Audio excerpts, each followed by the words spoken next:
Morning friends, કેમ છો? જય શ્રી કૃષ્ણ, જય માતાજી. કેમ છો બધાય? ચેતન ગઢિયા બ્લોગમાં તમારું સ્વાગત છે.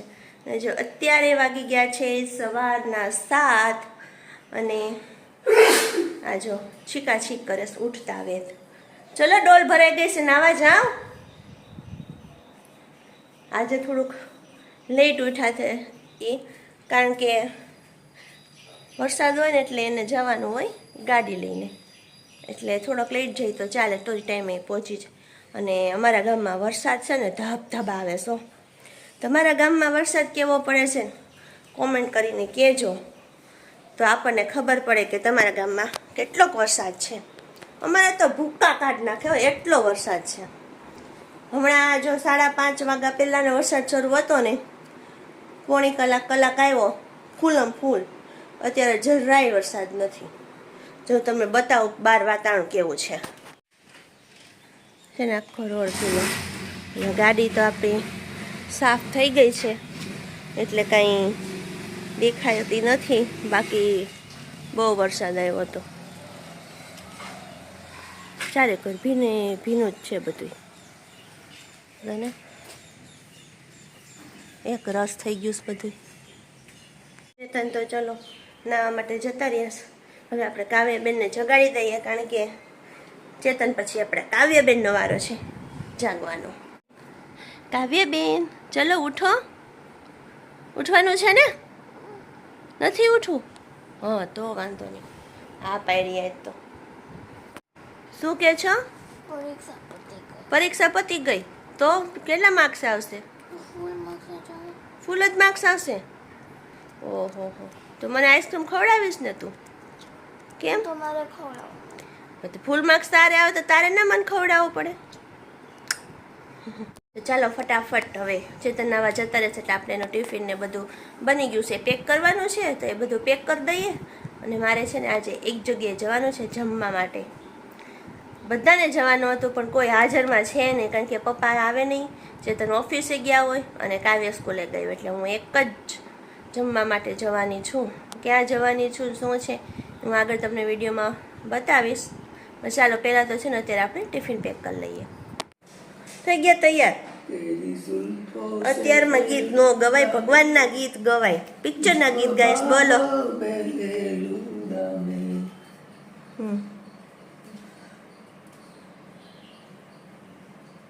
2 કલાક કરે તૈયાર થતા.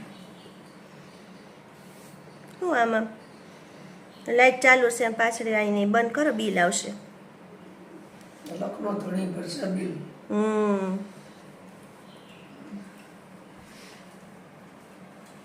આજે શુક્રવાર છે ને, એટલે હવા કપડા પહેરી લીધા. જીતુ ટી શર્ટ જ છે ને, એમાં ક્યાં કઈ વાંધો છે? મેં મોજા આપ્યા તો તમને. કઈ દુનિયામાં? જે દુનિયામાં હોય એમાં મોજા હું બધું આપી જ દઉં, રેડી જ. હા, ચશ્મા ત્યાં પહેરવાની બહુ મોટો મારા માટે વિષય. એ ભલે વિષય રહ્યો તમારો. મોટામાં મોટો વિષય ઈ છે કે ક્યાં ચશ્મા પહેરવા, દૂરના પહેરવા, નજીકના પહેરવા કે બે મિક્સ પહેરવા, કે બે મિક્સ પહેરવા. મને નંબર આવી ગયા છે, મારે ચેક કરાવવા જો દૂરના પહેરવું તો નજીક ખાડો આવે એ નો દેખાય, નજીક ના પહેરવું તો દૂર કોણથી આવે એ નથી દેખાય. પણ તમારે ક્યાં ટ્રેનમાં જવાનું છે ને? પણ ગાડી લઈને જાવ હોય તો બસ પહેરવા પડે. બે મિક્સ હોય એવા પહેરજો ને, ખાડો દેખાય તમને પાછળ, નહીં તો દેખાય નહીં. મેન તકલીફ ઈ છે, બીજી કઈ તકલીફ નથી. મને પૈસા કરતા મોટી ઉપાધિ ઈ છે કે હું પહેરવા ક્યાં ચશ્મા. અને અમે છે ને ખાડો તો તમને આમ થયું બાજુમાં મારે કેવું પે બમ્પ આવ્યો, એ ખાડો આવ્યો ત્યારે તમને ખબર પડે, બાકી તમને ખાડો દિવસે નથી દેખાતો, રાતે તો ક્યાંથી દેખાવાનું છે. મોટા મોટી ઉપાધિ આવી ગઈ. મોટા મોટી ઉપાધિ ચેતનને છે ખાડાની. જો એ બધું ઠેલો રેડી કરી દીધો છે ને, તમારી વસ્તુ બધી અંદરથી લઈ લેજો. હા, ચાલુ થઈ ગયો. છત્રી છે હો બેગમાં તમારી, મૂકી જાઉં? હું મૂકી જાઉં, 4 વ્હીલ લઈને મૂકી જાઉં, પછી હું અહીં આવીશ. તો તેડવા આવું નહીં તે ફોન કરજો તો તેડી જઈશ. પેલા રિક્ષા લઈ, મારી ગાડી નહીં નીકળે. ક્યાં રિક્ષા? પછી બબાલ થઈ જાય છે. લઈ તો જાવ ને હું. અમારે એક આ મોટી તકલીફ છે, બધાને 4 વ્હીલ પડી હોય ને અમારે ગાડી જ ન નીકળે. કે કાલે ઉપવાસ રહ્યા હતા. કામ કાવ્યા ઋષિ પંચમી રહી હતી એટલે આખો દિવસ ખાધું ન હોય, ફરાળ જ કર્યું એટલે અત્યારે ભૂખ લાગે એટલે ચા દૂધ પીવે છે.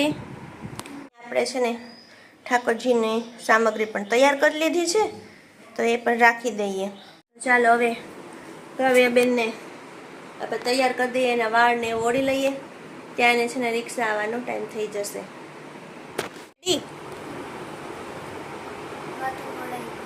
માથું ઓળાઈ ગયું મસ્ત, 2 ચોટલા જ વાળીને જવાનું હોય કાવ્યાને. કેમ કાવ્યા સ્કૂલે? ઈ સારું. ચાલો તો નાસ્તાનો ડબ્બો ને પાણી બોટલ ને ભરવાની છે ને. એ શું છે કોઈ એમ હા, પણ હું તો કોઈ કસરત ચાલુ કરી રીતે. સારું ચાલો, ઘરનું બધું કામ પતાવીને છે ને આપણે ફ્રી થઈ ગયા છીએ અને જવા માટે રેડી પણ થઈ ગયા છીએ. મેં તમને કીધું હતું ને મારે બહાર જવાનું છે, તો ક્યાં જવાનું છે તમે કહી દઉં. ગઈકાલે પાંચમ હતી અને આજે છે છઠ.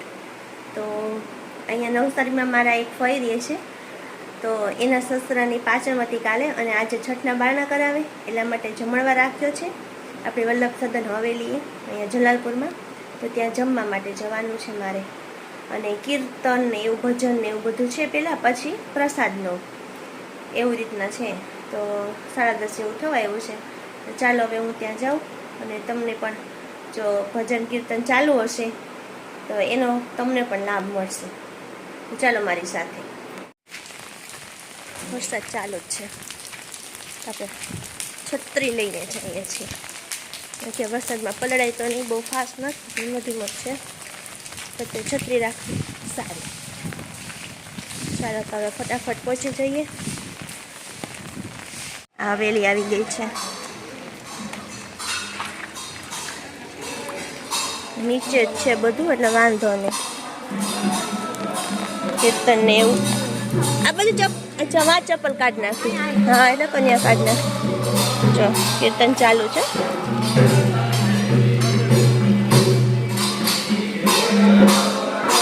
જો હવેલીમાં પણ દર્શન બંધ થઈ ગયા છે, ખાલી એમથી બહારથી પગે લાગી લે. હજી બંધ જ થયા લાગે છે. હવે કંઈક હવેલી છે.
બસ તો જો આવી ગઈ હવેલીથી પાતર લઈને, અને 1:30 જેવું વાગ્યું છે.